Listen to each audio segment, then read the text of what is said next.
Hello everyone, my name is Mike and this is Matrix to Paradise.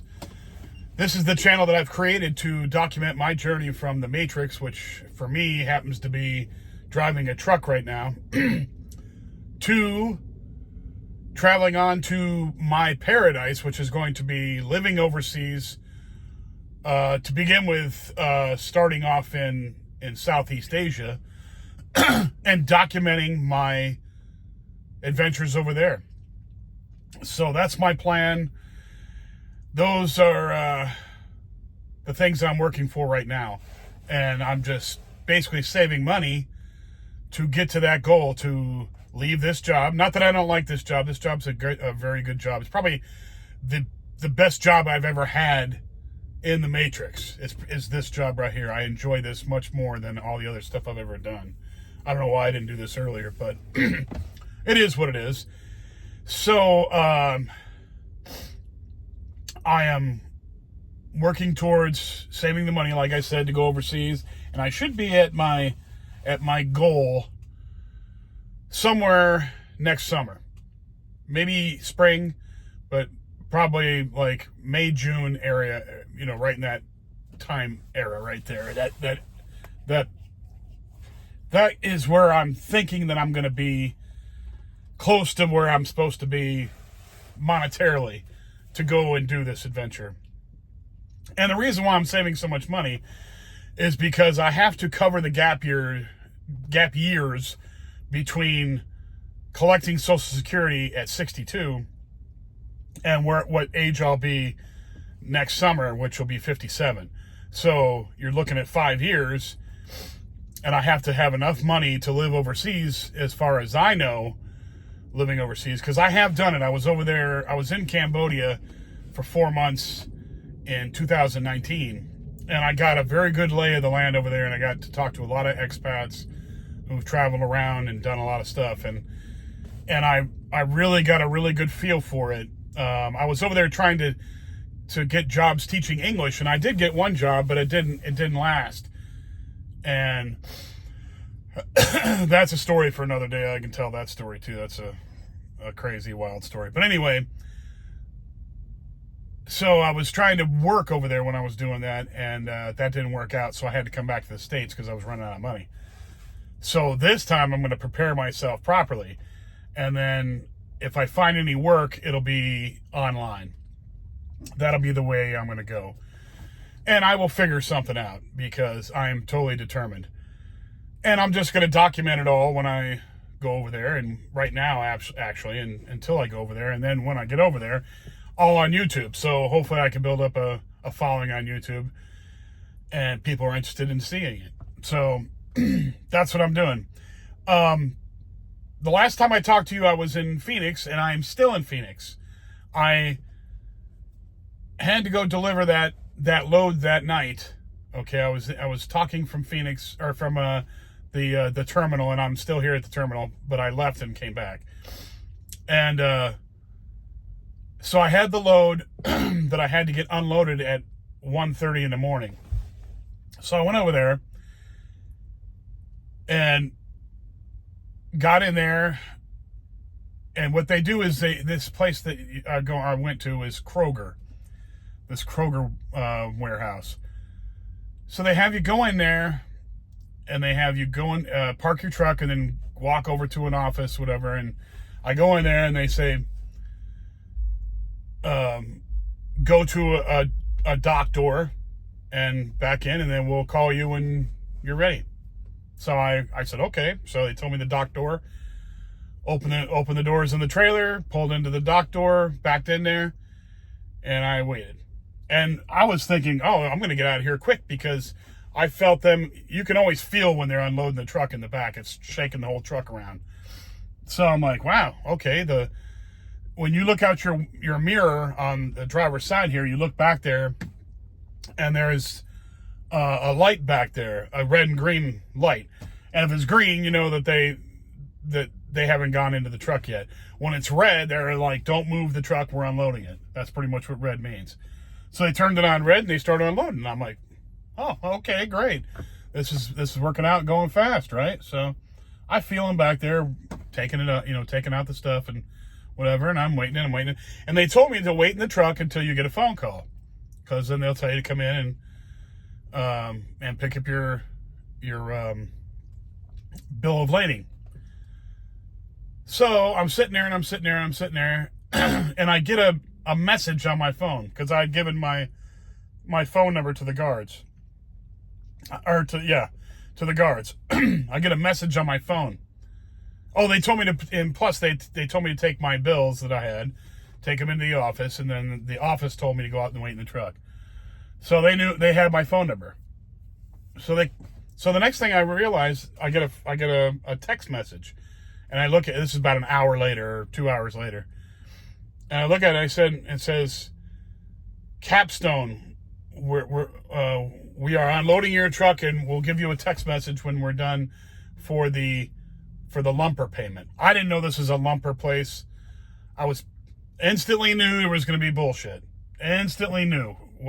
Wherever there's lumpers, it's always a hassle.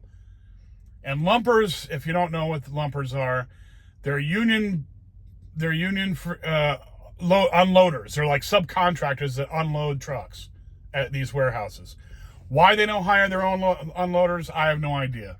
You know, you should have your own warehouse people in there. You shouldn't be subcontracting this crap out. Well, so then you have to pay an extra fee for these lumpers, right? Now, I don't pay it. Crete pays it. But so I get this text message, and I'm like, great. So I'm waiting, and I'm waiting for them to send me the bill, because what they'll do is they'll send you a message that goes to a website. Then I go into the tablet. There's a request form in there that I use in the Crete tablet.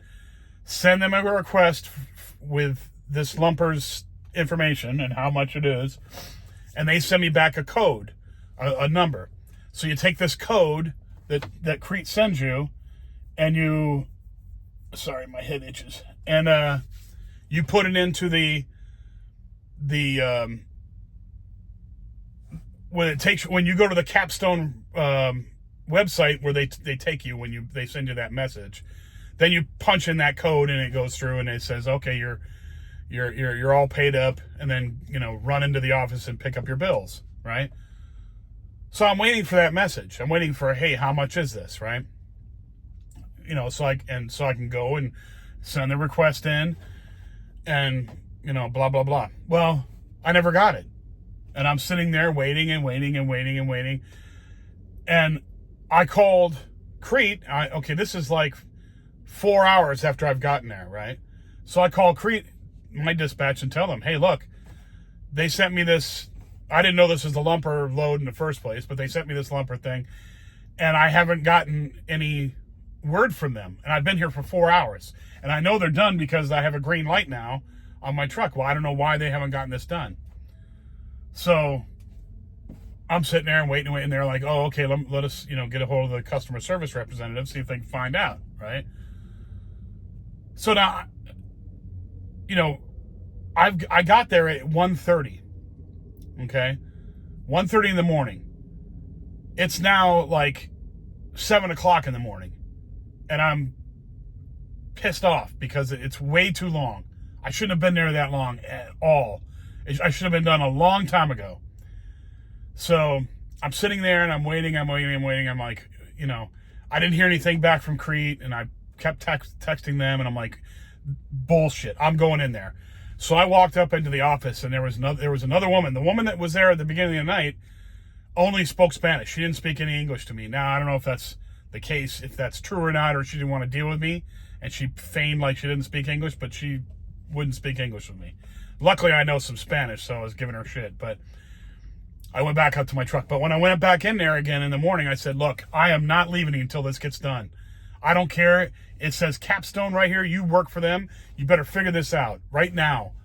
I was so pissed off because I said, I've been here since 1:30 in the morning, and it's now almost 8 o'clock. That's ridiculous. I shouldn't be here. Figure it out. Send me the frickin', tell them to send me the thing so I can get the damn bill paid and I can get my bills and get the hell out of here. And she's like, well, there's nothing I could do. I said, I don't know who to talk to. I said, yes, you do know how to talk to. You have a boss. You have somebody that's in charge here. Who the hell's in charge of that? You know? So I said, I'm not leaving until this gets solved right now. I'm not sitting out here any longer. I was fuming. I was being polite, but I just was not putting up with it anymore. I was like, nope, I'm not going until this gets solved. And I'm going to harass you. I'm just going to keep bothering you until you figure out get this done. So then out of nowhere, she goes and looks through some paperwork and she goes, oh, here it is right here. And I said, well, here's my bills. I mean, what about the code to get it paid? Oh, it's already paid. And I'm like, what? What? I didn't say anything. I just took the bills and took off. So I don't know what happened there. I don't know if they got hold of Crete and Crete took care. I don't know, but nobody called me and told me. So by this time okay. So now I had a quick turnaround. Okay. So once I got done with that, I was going to go over and pick up another load in Phoenix and take it up to Utah. Okay.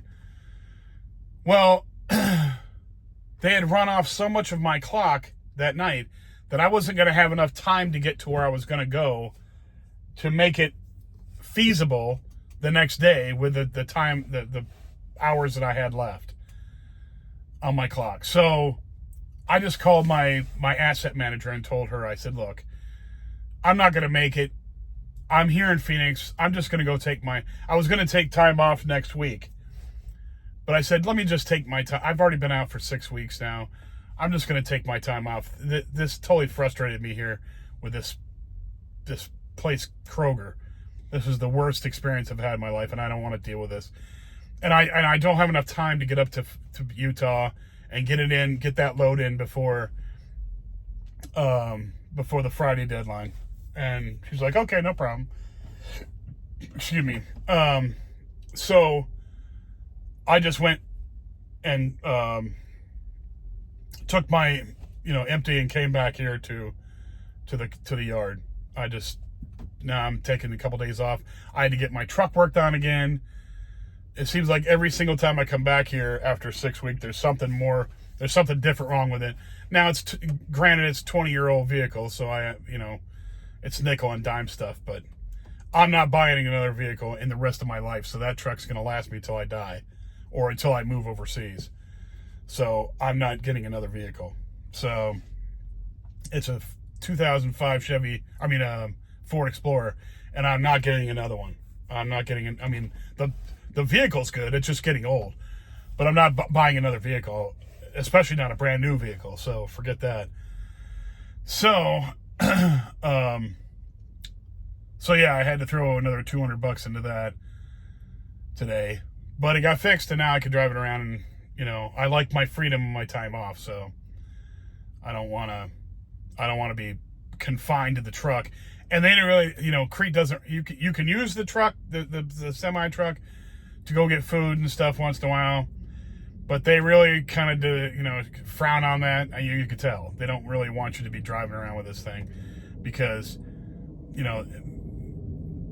don't, it's a risk. You could get into an accident while you're out there and they don't want that. They'd rather have you driving on a load, that's totally insured, that they can, there's no, there's going to be no issues for them. So I understand that. And I really don't want to use the semi-tractor trailer the semi-truck to go get food or go wherever I need to go. I don't want to use it. I would rather use my own vehicle.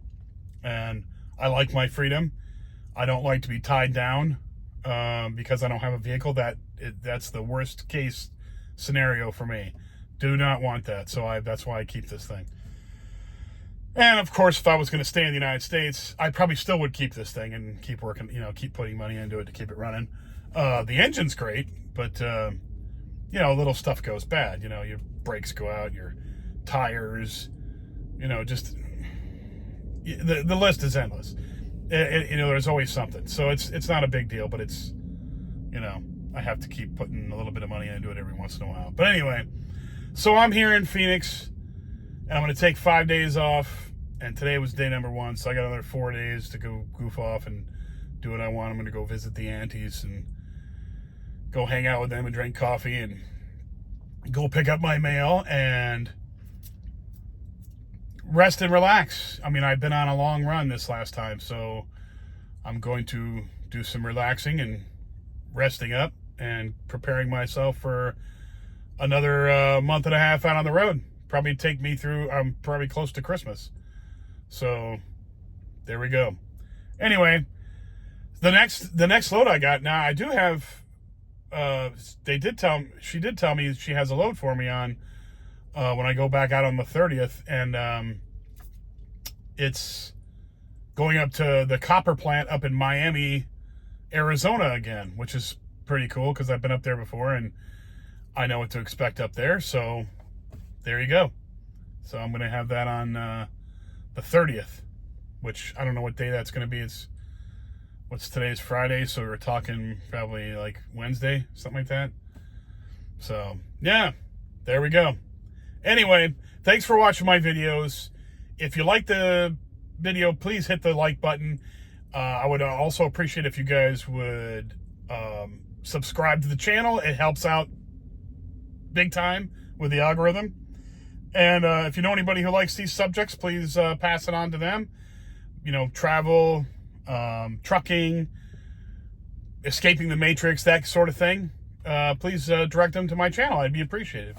Anyway, thank you again. Everybody be safe, and I'll talk to you again on Sunday. Bye now.